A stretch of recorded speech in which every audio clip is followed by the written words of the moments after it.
Herkese merhabalar. Otelimize yerleştik ve Şarm El Şeyh tatilimiz başladı. Otelimizin adı El Hadaba bölgesinde Peak Albatros Aqua Blue Otel. Biz otelimizi ve taksiyi Booking'den rezerve ettik. Booking'den taksinin ücretini kredi kartı ile geçirdik. Havaalanı çıkışında ismimizin yazılı olduğu bir pankartla şoför bizi bekliyordu. Ve sorunsuz bir şekilde bizi havaalanından alıp otelimize transferimizi gerçekleştirdi. Otelimiz grup otel olan Peak Albatros otellerinden bir tanesi ve oldukça memnun kaldık.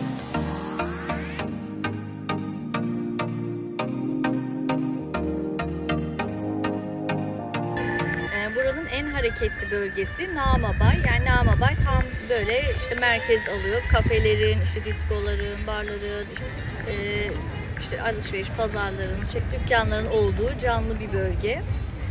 Yani Şarm'ın gece hayatının olduğu bölge.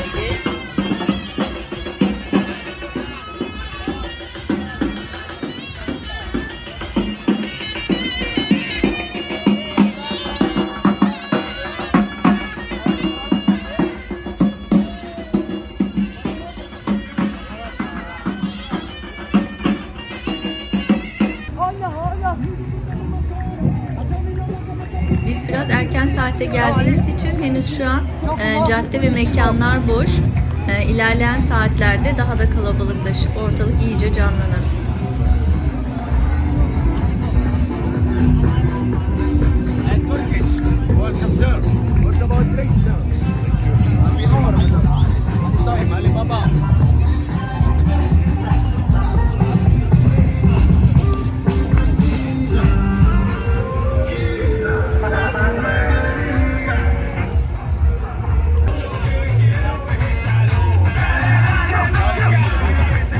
Dünyanın birçok ülkesinde şubesi bulunan meşhur Hard Rock Cafe'ye geldik. İzlediğim başka videolarda hamburgerini tavsiye etmişlerdi. Biz de hamburger yiyeceğiz şimdi.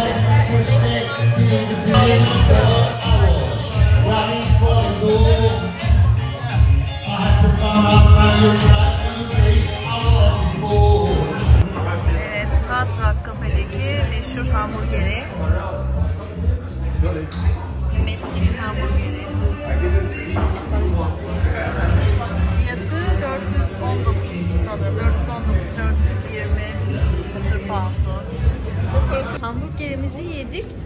Beğendik. Oldukça başarılıydı. Şimdi hediyelik eşya dükkanlarının olduğu pasaja gireceğiz.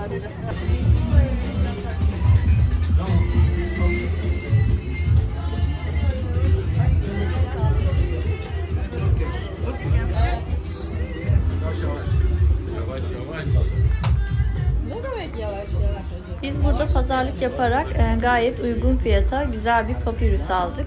Pazarlık yaparak birçok şeyi uygun fiyata alabilirsiniz. Gayet güzel şeyler vardı.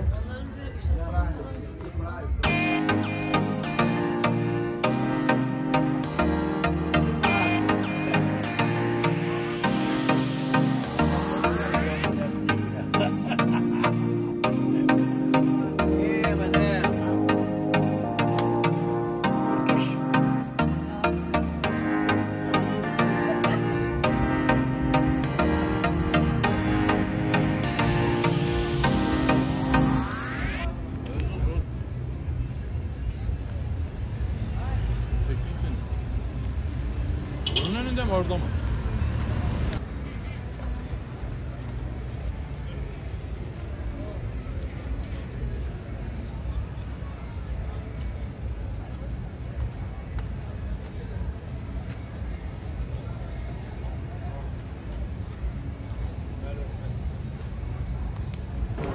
Şurada bir döviz bürosu var. İnsanların kuyruk olduğu yer. Siz de paranızı burada çevirin. Yan tarafta dönüştürücü ATM'ler de var ama hiç güvenli değil. Paranız içeride kalıyor ya da parayı geri verirken para yırtılıyor. Ya da Türkiye'den gelirken havaalanında Mısır pound'u varsa direkt Mısır pound'u alın. Biz öyle yaptık. Nama Bay'ın sahiline geldik. Buralar gündüzleri beach oluyor. Akşamları da böyle restoran, kafe. Işıklandırması, süslemeleri, müzikleri falan çok güzel. Yer minderleri falan koymuşlar. nargile içebiliyorsunuz. Ya ambiyans falan ortamları çok güzel. Dediğim gibi buralar gündüz plaj oluyor. Burası Canades Beach mesela. Yani giriş ücretleri var ama uygun, gayet makul fiyatlar.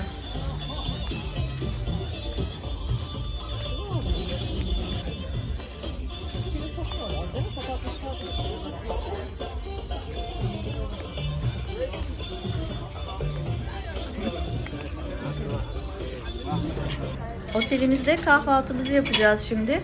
Kahvaltıdan sonra meşhur Sahabe Camii'nin olduğu Old Market'e gideceğiz. Oradan da servis bizi alacak ve safari turuna gideceğiz.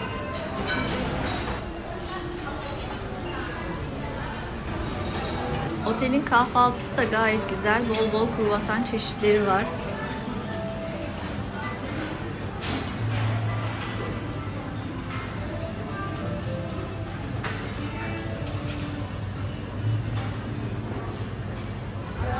Otel denize sıfır değil, kendine ait bir koyu var. Servisle gelip gidiyoruz. Başka bir Peak Albatros Oteli'nin plajı var. Ona getiriyor servis.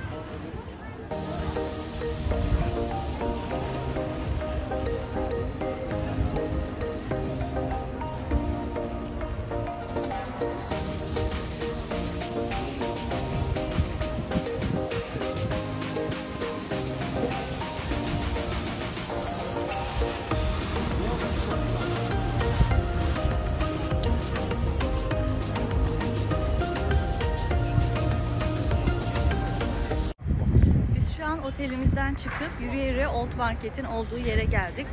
Biz gezmek istediğimiz için yürüdük. Yorulduğumuz yerde taksiye bineriz diye düşündük ama gerek kalmadı. Yani bir 20 dakika falan yürümüş olabiliriz. Öğlen saati geldiğimiz için etraf biraz sessiz, fazla kimse yok.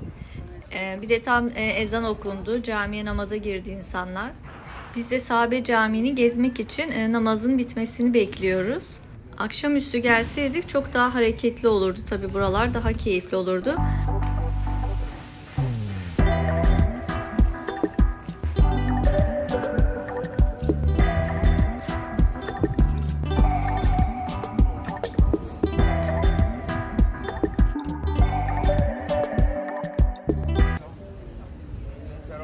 Şam'daki meşhur Sahabe Camii.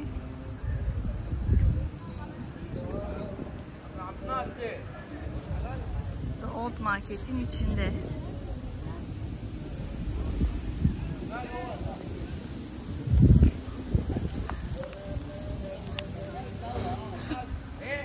Caminin içine kadınlar için başörtüsüz, kısa kolla, kısa etekle falan girmek yasak. Kıyafetiniz uygun değilse, yanınızda başörtünüz falan yoksa, eğer caminin içini ziyaret etmek isterseniz yan tarafta uygun kıyafetler var. Onları veriyorlar. Onlarla girip ziyaret edebiliyorsunuz.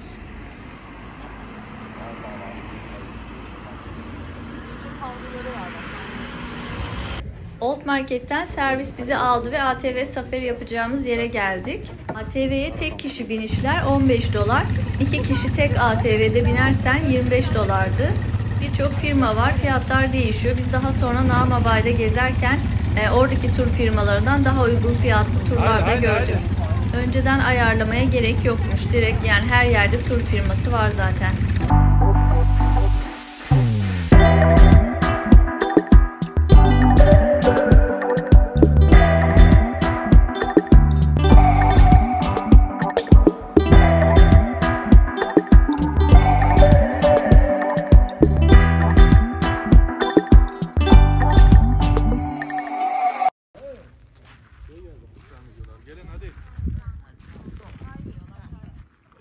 Mola yerine geldik şimdi. Burada çay, su, içecek ikramı var. Daha doğrusu ikram olan işte bedevi çayı var.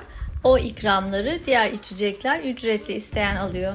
ATV'leri kullanırken de çok dikkatli olun. Nasıl olsa dümdüz çöl, yani kaza falan yapmam demeyin. Bizim turdan bir kişi yaptı, devrildi. Düştü ama önemli bir şey olmadı Allah'tan.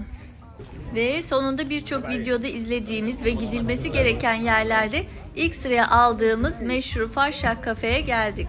Biz gün batımını kaçırdık, biraz geç kaldık. Tam gün batımı saatinde gelirseniz hava kararmadan hem gündüzünü görürsünüz hem harika bir gün batımı manzarası seyredersiniz. hem de gecesini görürsünüz. Gece de çünkü ışıklar yanınca ışıl ışıl, ambiyans harika oluyor. Kesin tavsiye ederim. Gelirseniz muhakkak El Hadaba bölgesinde Farshad Cafe'ye gelmeyi unutmayın. Çok kalabalık olduğu için zaten boş bulduğunuz yere oturuyorsunuz. Herkes karışık oturuyor. Bizim yanımızda İtalyanlar, Ruslar falan vardı. Yani gayet keyifli bir ortam.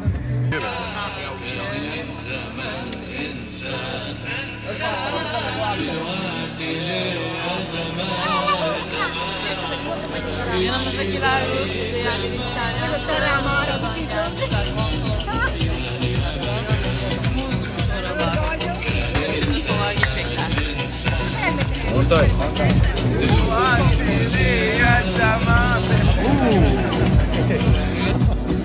Normal. Russe.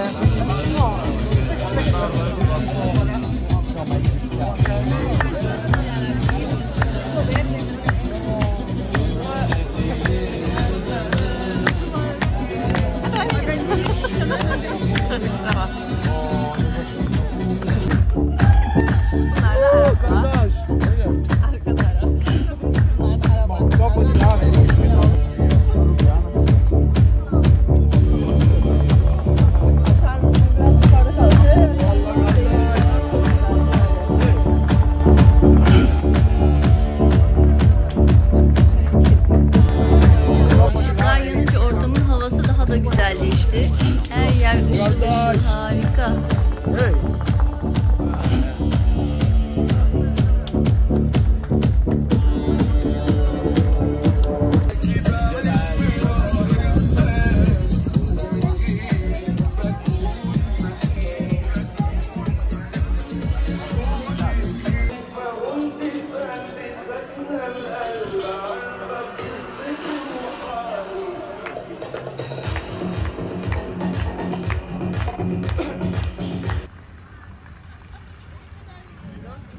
Otelin gece manzarası da böyle, gece görünüşü.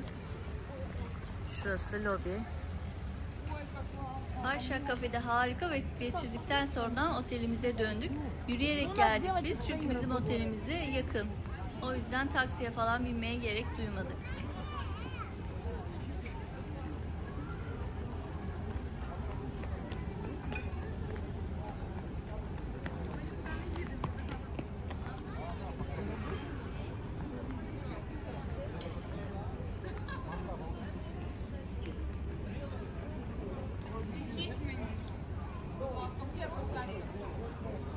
Bu gece Kahire turuna gideceğiz. Saat yarım gibi otobüs bizi almaya gelecek, tur otobüsü. Ve o saate kadar otelde durmamıza izin veriyorlar. Odamızı öğlen boşalttık, valizleri. Aşağıda bekleme yeri var. Herkes valizlerini oraya koymuş. Genelde uçuşlarda çünkü gece yarısı olduğu için öyle bir bekleme odası yapmışlar. Herkes valizlerini koymuş. Herkes saatini bekliyor. Bu arada otelin her şeyini gene kullanabiliyorsunuz. Spa var. Spa bölümünde duşunuzu falan alıp giyinip tekrar yani saatiniz gelene kadar burada bekleyebiliyorsunuz. Videomu beğendiyseniz beğeni tuşuna basıp kanalıma abone olmayı unutmayın. Diğer videolarda görüşmek üzere. Hoşça kalın.